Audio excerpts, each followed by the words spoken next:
Bonjour et bienvenue dans 360 degrés, l'émission des services à la personne, de l'emploi à domicile et de la Silver Economy. Tout de suite, nous allons faire un focus sur l'emploi à domicile avec trois invités. Tout d'abord, une syndicaliste, Véronique Révillot, bonjour. Bonjour. Vous êtes secrétaire nationale à la Fédération des services CFDT. À côté de vous, Anne-Adélaïde Segui, bonjour. Bonjour. Vous êtes directrice de la communication de la FEPEM, la Fédération des particuliers employeurs de France. Et Anoli Amnat, bonjour. Bonjour. Vous êtes responsable promotion d'Hyperia. Hyperia, c'est un institut national de la professionnalisation des emplois de la famille. Alors, pour parler de ce secteur de l'emploi à domicile, il nous faut faire une petite photographie du secteur. Quels sont les grands chiffres à dire, Madame Segui? L'emploi à domicile aujourd'hui, c'est 3,6 millions d'employeurs qui emploient 1,6 million de salariés. Donc c'est plus de 5 millions de personnes concernées en France. Concrètement, c'est qui ces particuliers employeurs? Ça peut être tout le monde. Alors les particuliers employeurs, c'est basiquement une personne qui choisit d'employer à son domicile un salarié pour répondre à des besoins de vie. Ces besoins de vie, c'est la garde des enfants, ça peut être le ménage, ça peut être aussi l'accompagnement au maintien à domicile. Vous avez 3,6 millions de personnes donc, qui emploient ce type de salariés pour ces activités-là.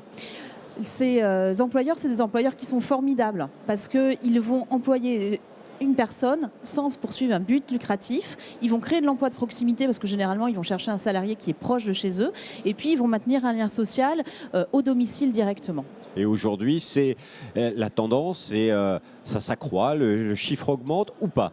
Alors, les chiffres sont dans une stabilité. Je ne vais pas rentrer dans l'évolution des chiffres, mais ce qu'on sait, c'est que dans les 10 prochaines années, avec l'évolution de la population française, avec l'évolution aussi des structures publiques d'accueil pour la petite enfance ou pour les personnes âgées, on va avoir de plus en plus besoin de ces personnes qui vont faire le choix et prendre la responsabilité d'être employeurs à domicile pour répondre à leurs besoins de vie. Alors, contractuellement, comment s'organise cette relation entre l'employé et l'employeur? Alors vous avez dit le mot, c'est contractuel. C'est-à-dire qu'il y a un contrat de travail qui se fait entre un employeur et un salarié. C'est régi par le Code du travail et surtout par deux conventions collectives. Une convention collective des salariés du particulier employeur et une convention collective des assistants maternels du salarié du particulier employeur. Pardon. Parce qu'il y a une différence forte entre les assistantes maternelles et le reste. Oui, je pense que ma collègue pourra en parler. Effectivement, aujourd'hui, les salariés du particulier employeur exercent au domicile de l'employeur, tandis que les assistants maternels vont recevoir chez eux les enfants de l'employeur. Quels sont, au niveau de ces contrats, les grands enjeux aujourd'hui, Madame Révillot? Alors, les grands enjeux en matière de formation, c'est d'une part de faciliter l'accès à ces formations aux salariés du particulier employeur. À ce jour, et employeurs et salariés sont très peu informés de leurs droits, malgré les dispositifs importants que organisations patronales et organisations syndicales déploient. Donc c'est le premier enjeu. Le deuxième, bien évidemment, c'est de lutter contre le travail non déclaré. Grand enjeu. Et dernier, c'est effectivement de faciliter l'évolution professionnelle au travers des entretiens et des formations proposées. Parce qu'aujourd'hui, c'est un enjeu clé, la formation dans ce secteur? C'est un enjeu de valorisation de la reconnaissance du salarié. C'est un enjeu sociétal pour avoir des possibilités et de maintien à domicile et de petite enfance qui soient mieux gérées. Il y a une véritable réflexion autour de la petite enfance. Donc toute cette formation s'accompagne par une formation efficiente. Je conçois très bien que la formation est très importante pour les employés, mais est-ce qu'il y a des obligations de l'employeur en matière de formation de ses salariés? Alors la première obligation, c'est de faciliter effectivement cet accès. Bien sûr, il faut qu'il y ait un employeur parmi les multi-employeurs que peut avoir le salarié qui doit être porteur de ce projet. Donc il faut qu'il y en ait un qui se déclare porteur et qui facilite effectivement cette mise en place. Et ensuite, il y a un certain nombre de possibilités qui ne requièrent pas forcément beaucoup d'engagement de l'employeur. Vous vouliez rajouter quelque chose? Non, effectivement, on parle de l'employeur qui va faciliter, un employeur facilitateur pour la formation du salarié. Aujourd'hui, il y a des obligations, il n'y a pas d'obligation de formation, mais de plus en plus de besoins.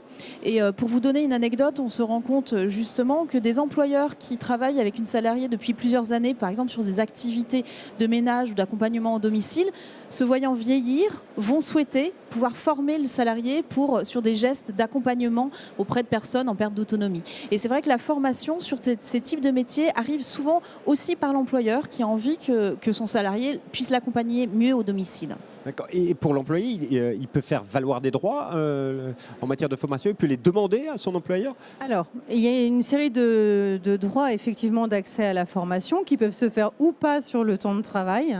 Mais il y a aussi, comme pour tout salarié, la possibilité de mobiliser son compte personnel de formation.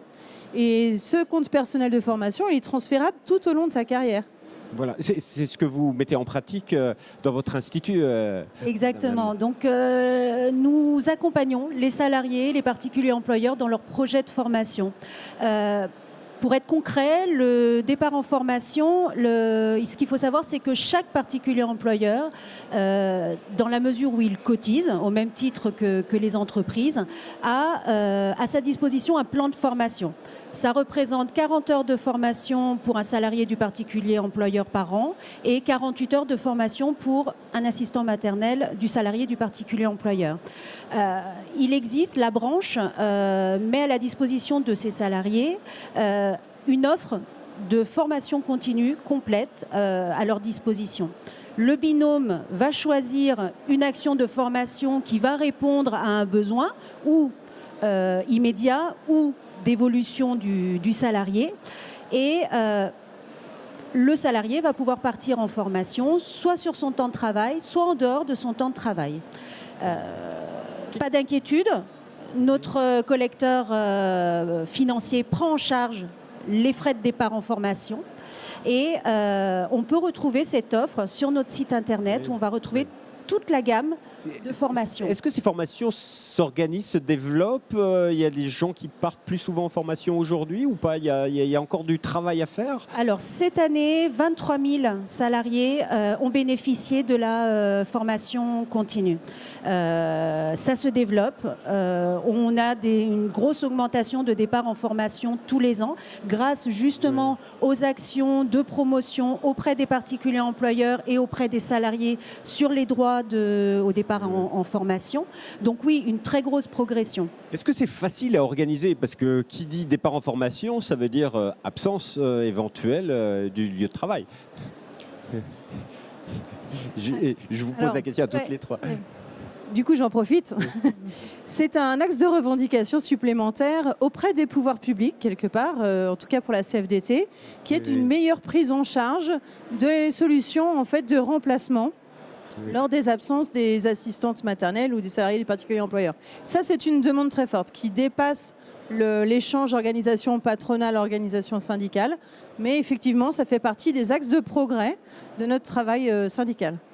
Et il faut également sensibiliser les employeurs là-dessus. Alors, on a, dans notre secteur, de manière générale, il faut bien se dire qu'il faut énormément informer les 3,6 millions de personnes qui emploient et les 1,6 million de salariés qui exercent au domicile. Donc les syndicats ont un rôle d'information important. Les pouvoirs publics également peuvent soutenir ce secteur qui est fortement créateur d'emplois et de liens sociaux. Et en matière de formation, pour répondre à votre question de est-ce que c'est facile, comment ça se passe, il faut savoir aussi que quand on fait le choix comme en tant qu'employeur et salarié d'entreprendre une formation, on le fait parce qu'on se rend compte que on est enceinte, on attend un deuxième enfant, on a un peu plus de temps, donc on peut peut-être dégager du temps sur la personne qui travaille auprès du premier enfant pour lui permettre d'avoir quelques heures. Et on a aussi un secteur qui est très innovant parce que justement, on a des salariés qui sont multi-employeurs et parce que notre secteur est innovant, parce qu'il y a des choses qui doivent être adaptées et spécifiques à notre secteur, on a effectivement aussi beaucoup de dialogue et d'accompagnement et de spécificité pour faciliter le départ en formation. Et en effet, les partenaires territoriaux, locaux vont être des facilitateurs aussi pour le départ en formation puisqu'ils peuvent mettre en relation différents salariés pour les remplacements, par exemple, sur le départ en formation. Alors, qu'est-ce qu'il faut dire aux particuliers employeurs? Parce que quand on parle de plan de formation, etc., et tout d'un coup, il est patron d'une entreprise, là, il devient directeur des ressources humaines, propose un plan de formation. Il faut les rassurer. C'est compliqué ou finalement ou pas à mettre en œuvre?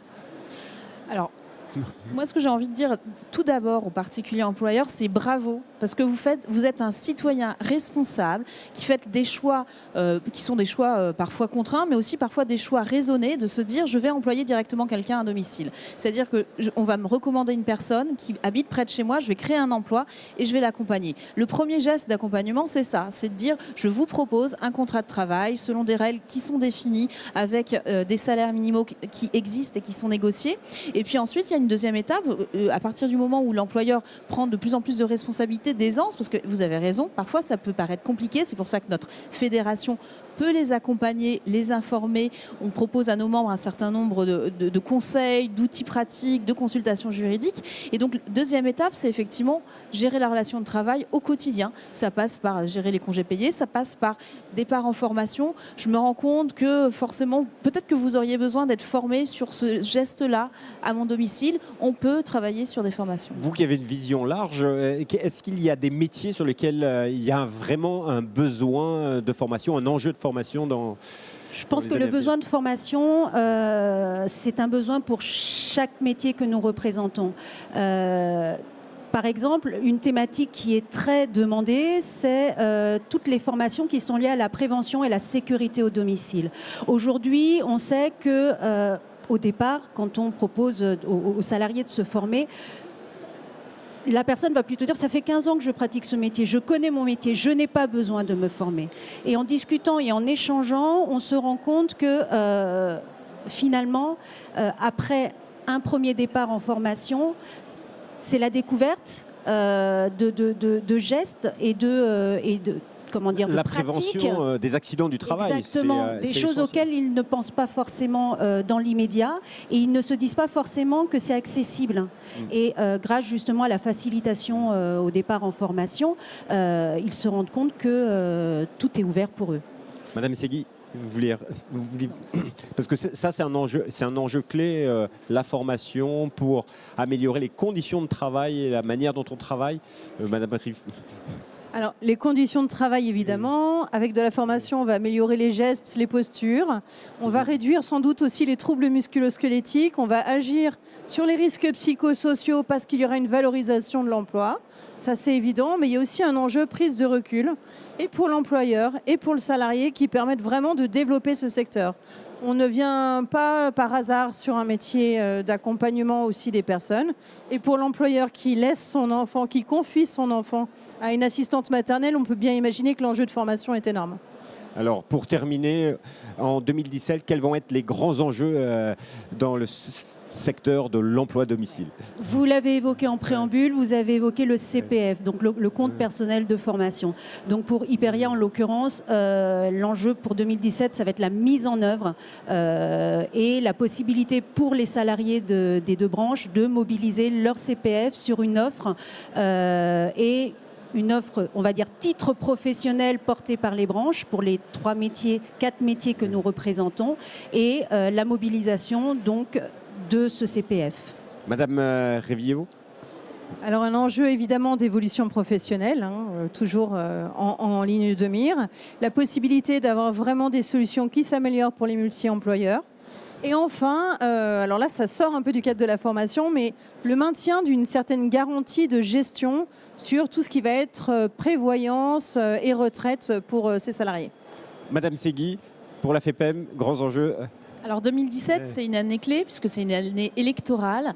Donc l'enjeu, je pense, pour 2017, mais après, c'est de conserver une stabilité dans notre secteur. On a un secteur qui est de mieux en mieux reconnu par les pouvoirs publics, mais également par les publics, par les particuliers employeurs et par les salariés. Il faut stabiliser le secteur d'un point de vue de la simplification administrative, d'un point de vue financier. Et demain, il va falloir continuer à travailler pour que ce secteur soit reconnu, qu'on puisse faire du travail déclaré. On a mené 2 fois de suite sur le Tour de France une campagne d'information à destination des publics pour les tenir pour leur dire pourquoi c'est important de déclarer un salarié à domicile. C'est pour la formation, pour de la protection sociale. Ce sont des vrais enjeux demain. Et puis, on a parlé beaucoup de la formation des salariés à domicile. Il est important aussi de pouvoir former les employeurs. Les employeurs n'ont pas un DRH dans leur cuisine. Il faut effectivement qu'ils puissent savoir comment accompagner leurs salariés, comment gérer la relation de travail. La formation et l'information des particuliers employeurs, ça fait partie de nos combats pour les prochaines années. Mesdames, merci beaucoup à toutes les trois pour toutes ces informations. Quant à nous, on se retrouve bientôt pour une nouvelle émission 360 degrés. Vous pouvez retrouver cette émission sur la chaîne YouTube Salon des services à la personne TV et bien sûr sur www.demain.fr. À bientôt.